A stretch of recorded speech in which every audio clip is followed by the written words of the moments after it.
My name is Sam. I'm 32 years old. As far back as I can remember, my family made it clear who mattered most. It wasn't me. My older brother, Daniel, was the favorite from the moment he was born. If he sneezed, my parents rushed in with tissues and soup. When I broke my arm falling from a tree at 9, I got a lecture about being careless and how hospital bills weren't free. That was how our house worked. Daniel stood in the spotlight. I was expected to stay out of it. The favoritism was obvious. When Daniel went to college, my parents paid his tuition, covered rent for a downtown apartment, and gave him grocery money that somehow became new shoes and concert tickets. I worked night shifts at a diner just to afford community college. Whenever I asked for help, the answer was always some version of, Sam, you need to learn responsibility. And I did. Every dollar I scraped together, every late shift, every skipped meal just to afford textbooks hardened me. Daniel, on the other hand, was rescued when he piled up thousands in credit card debt after falling for a pyramid scheme. My parents rushed in and paid it off. The message was clear. His mistakes were excusable. Mine would have proven I was a failure. When Daniel turned 25, my parents helped him with a down payment on a house in the suburbs. When I turned 25, I got a card with $20 inside, signed, "Don't spend it all at once." I laughed, but it wasn't funny. By then, I'd stopped expecting fairness. I learned to redirect that frustration into work. I kept my head down, took every odd job I could find, studied business at night, and experimented with side projects. First, I resold electronics. Then I tried small e-commerce ideas. After years of trial and error, something finally worked. I built a logistics software company from nothing, poured everything I had into it, and grew it quietly while my parents continued bragging about Daniel to anyone who would listen. They didn't know what I was doing because they never asked. 10 years later, after countless long nights and setbacks, my company was acquired. The deal closed last year. The number was $25 million. I didn't celebrate the way people imagine. No parties, no trips. I sat alone in my small apartment, staring at the signed documents, thinking, so this is what winning feels like. I didn't tell my family. I wanted to see if they'd notice on their own that the other son had accomplished something. That brings us to this past Christmas dinner. The house looked like something out of a holiday movie. My mom insisted on her usual spread: turkey, ham, casseroles, pies. Daniel arrived late, confident as always, his wife and kids behind him. A new watch shined on his wrist, almost certainly another gift my parents helped pay for. My mom hovered over him. My dad opened his favorite scotch. The night followed the same pattern as every other holiday. I was barely noticed. I sat quietly, passing dishes, half listening as Daniel complained about work stress and how unfair it was that his bonus wasn't higher. The irony nearly made me choke. Then my aunt, who I'd confided in months earlier, casually asked, Sam, how's the company doing? I heard you closed a big deal. The room went silent. Forks stopped midair. My mom looked confused. Daniel smirked, clearly thinking it was a joke. What deal? He asked. I took a breath and said calmly, I sold my company last year. My dad frowned. What company? The logistics software company I've been building for 10 years, I explained. It was acquired for $25 million. The air drained from the room. My aunt smiled proudly. My mom's face tightened as if I'd said something wrong. Daniel went pale, then red, his fork clattering onto the plate. 25? What? He asked. Million, I repeated. My parents stared at me, then at Daniel, then back at me. Daniel shook his head, half laughing before his voice cracked. That's not fair, he said. You can't have that kind of money. He shoved his chair back and stood, shaking, before collapsing onto the floor, sobbing uncontrollably. His wife rushed to him while he cried about how unfair life was. Then he said it. You need to give me at least $15 million. I deserve it. Before I could respond, my mom slammed her hands on the table and yelled that I had stolen Daniel's future, that I robbed him of what should have been his. The room erupted. Daniel begged on the floor. My mom pointed at me like I'd committed a crime. My dad sat frozen, mumbling to himself. I stayed silent, watching it all. For years, I'd been invisible. Now that I wasn't, they accused me of theft for building something they never cared to notice. I realized this dinner wasn't just another holiday. It was the start of something much bigger. Looking back, The whole thing feels unreal. You'd think parents would feel some pride if their child revealed a major success they had no hand in funding. Maybe not joy, but acknowledgement. That didn't happen. After the announcement, the warmth vanished. My aunt tried joking about me being a secret millionaire. No one laughed. My mom looked angry. Daniel stayed on the floor for 10 minutes before sitting up, shaking, muttering about unfairness. My dad avoided my eyes and poured another drink. Finally, my mom demanded to know why I'd hidden this from them. I answered honestly. No one ever asked. She accused me of playing games.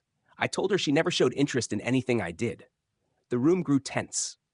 Daniel accused me of being jealous and claimed I owed him my success because I'd been competing with him. My mom agreed, insisting he deserved a share. That's when I finally spoke up. I asked if it had been fair when they paid his rent while I ate instant soup.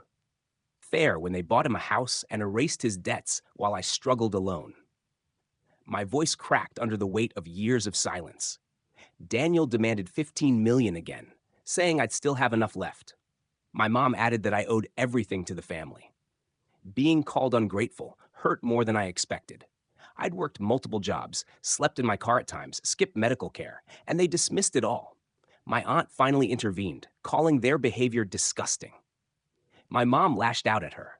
The room turned into a battlefield. Dinner was abandoned. Daniel sulked. My mom alternated between comforting him and blaming me. Then she warned me that refusing to pay would tear the family apart. I stayed silent. The pressure continued for an hour. My dad eventually suggested I give Daniel something to keep the peace. That confirmed everything. When I left, my mom grabbed my wrist and told me not to be selfish. I told her, calmly, that for once, I would be. The days after were worse. My mom called, demanding I reconsider. When I refused, she threatened consequences. A week later, I discovered attempted transfers from my accounts to Daniel's. The bank stopped them. They'd used information only family would know. When I confronted my mom, she admitted it. She said they were making things fair. She didn't deny it was illegal. She assumed I wouldn't act. She warned they'd destroy my reputation if I did. Extended family soon started contacting me, repeating their version of events. Then I showed up at my parents' house and saw a new luxury car. Daniel proudly admitted they'd helped him buy it. With my money. That was the breaking point. I walked out without a word. I drove home, replaying my childhood, the neglect, the excuses, the favoritism. I sat alone in the dark, realizing something inside me had finally broken. I stopped answering calls. Daniel left smug voicemails about family sharing. I avoided everyone. And that's where things stood, at least for the moment. The whispers had already started. A cousin messaged me out of nowhere, asking, "Why are you being so cold?" Then Daniel chimed in, saying I was refusing to help the family after everything my parents had done for me. That sentence landed harder than it should have, considering what they actually did. What was that exactly? A roof when I was a kid, a few meals. Meanwhile, Daniel received houses, paid tuition, bailouts, and cars. I didn't reply. Work, which used to be my escape, stopped feeling safe. Every email, every investor call carried the same uneasy thought. What if they tried again? What if they dragged me into court? Could they twist the story enough to make it look like I owed them something? I double-checked every account and legal document, adding extra security wherever I could. Sleep became rare. Exhaustion took over. I stopped going out. I stopped seeing friends. I told no one what was happening because, honestly, it was embarrassing. Who wants to admit their own family would sink that low? It felt humiliating, like being the target of some cruel joke. One night around 2 a.m., I sat at my kitchen table with a notebook and started writing everything down. Every slight, every act of favoritism, every betrayal. At first, it was just messy notes, but soon it turned into something structured, almost like a case file. Part of me wanted to understand the pattern. Another part, though I wouldn't admit it yet, was quietly preparing. My lowest moment came when I ran into an old friend, Josh, at a cafe. He hadn't heard the gossip. We caught up, and then he asked how my family was doing. I froze. I almost said good out of habit, but instead muttered, complicated. He smiled and said families are messy, but they're all we have. I nodded, but inside I wanted to scream. The truth was I felt like I didn't have a family anymore. They'd chosen greed over me again and again, and this time it crossed a line I couldn't forgive. That night, back in my apartment, I realized I was grieving. Grieving parents who never really saw me. Grieving a brother who treated me like competition. Grieving the idea of a family I never truly had. It was grief, plain and simple, but it brought clarity. If they wanted to see me as selfish, fine. If they wanted to call me ungrateful, fine. I wasn't going to keep breaking myself to prove otherwise. And I wasn't going to let them take what I built. I started with small steps. I contacted a lawyer I trusted and explained everything: the account access attempts, the manipulation, the theft. He listened carefully and told me I needed to protect myself legally, financially, and personally. So I did. I moved assets into trusts they couldn't reach. I updated passwords, locked down accounts, added multiple verification layers. I drafted documents that would prevent any claims if something happened to me.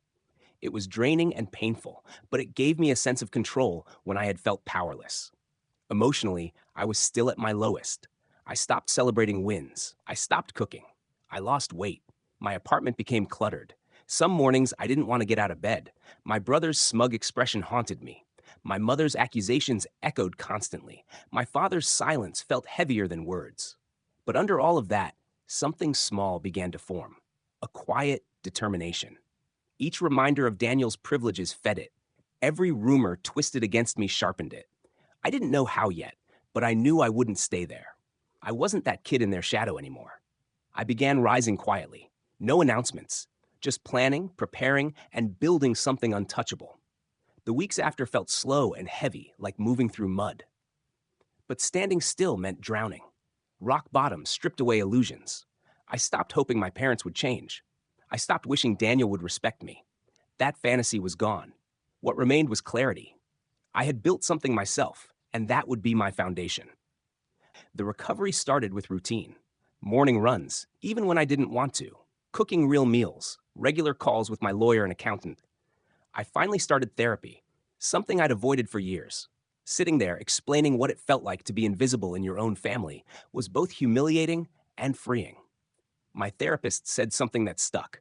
My family taught me love was conditional, and that wasn't my burden anymore. That realization hit hard. I wasn't just angry. I'd been carrying shame and guilt for years. Letting that go felt like breathing again. At the same time, business opportunities kept coming after the acquisition. Investors reached out. Advisory roles opened up. I hesitated at first, but eventually said yes to projects that genuinely excited me. One was a mentorship program for young entrepreneurs from underprivileged backgrounds. Standing in a classroom, sharing my failures and long nights, I felt purpose again. These kids listened. They respected me. That mattered. Financially, I became smarter. My lawyer helped set up layered trust structures that protected assets and satisfied regulators. I wasn't just guarding against my family anymore. I was future-proofing everything. That security gave me freedom. I took calculated risks again. I invested quietly. I backed startups. I moved into properties and tech ventures without becoming the public face. Success began to compound. Personally, I started traveling. Not to show off, but to breathe. Kyoto, Patagonia, Italy. Each place helped me reclaim parts of myself I'd buried. I reconnected with old friends who didn't expect anything from me except honesty. Those relationships reminded me what real connection looked like. My parents and Daniel didn't stop. They kept spreading their version of events. Relatives sent judgmental messages. At first it hurt, but then it stopped mattering. Their words had no power over what I was building. Eventually, even people close to Daniel began to see through it. The narrative started to crack. By spring, I felt stronger, healthier, clearer. I understood that power wasn't just money, it was freedom. Freedom from their approval, freedom from manipulation. And with that freedom came a new idea. I could do more than defend myself. I could expose the truth. This wasn't about revenge. I didn't want drama. I wanted precision. I wanted the facts to land so cleanly that their story collapsed under its own weight. That meant patience and strategy. I tightened every legal and financial safeguard. I worked closely with my lawyer, planning for every scenario. For each move they might make, we had a response. I gathered documentation quietly: emails, bank logs, receipts, timelines. My accountant assembled records showing years of one-sided financial support to Daniel. The pattern was undeniable. I hired a private investigator, not for gossip, but for confirmation. Dealership receipts, IP logs, transaction records, mundane paperwork that proved intent. I spoke with people who knew my family from the outside: neighbors, teachers, shop owners, simple confirmations, context. Nothing sensational, just truth. All recorded legally and with consent. At the same time, I reclaimed my voice publicly. I did interviews focused on work, failure, and mentorship, not numbers. The narrative shifted naturally. Grit resonated more than entitlement ever could. Quietly, I verified Daniel's professional history: late payments, rescues by my parents, ideas he took credit for that weren't his. Each detail added weight. My lawyer and I filed 2 strategic legal actions: a forensic bank audit framed as fraud, and a cease and desist letter. Calm, precise, serious. One unexpected discovery revealed how my parents had structured Daniel's mortgage, attempting to reclassify gifts as recoverable advances. It exposed how carefully they'd tried to cover their tracks and how that effort worked against them.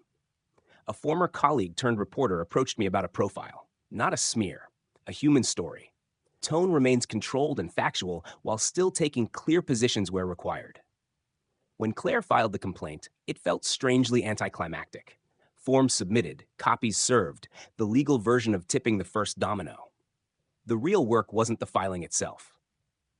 It was watching the system I had spent months building begin to move with quiet certainty. The bank logged the forensic report as formal evidence. The reporter confirmed the profile would run the same week the complaint became public. Priya sent annotated spreadsheets to our counsel. The PI delivered another folder, the dealership invoice sitting inside like a final piece snapping into place. Everything I had collected, receipts, recordings, timelines, now had a platform. The first call from opposing counsel came that afternoon. His tone was measured, carefully reasonable. He said they wanted to discuss an early resolution and warned about the damage this could do to the family. It was familiar territory, guilt framed as concern. Claire's response was calm and precise. She said a resolution could be discussed, but it would need to account for attempted unauthorized transfers, misuse of funds, and emotional harm. She listed the logs, receipts, and witnesses. No raised voice. None was needed. He asked for a meeting. We agreed. Beforehand, Claire outlined the strategy clearly.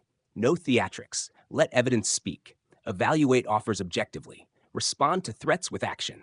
This was a civil matter, not a spectacle. Her steadiness grounded me.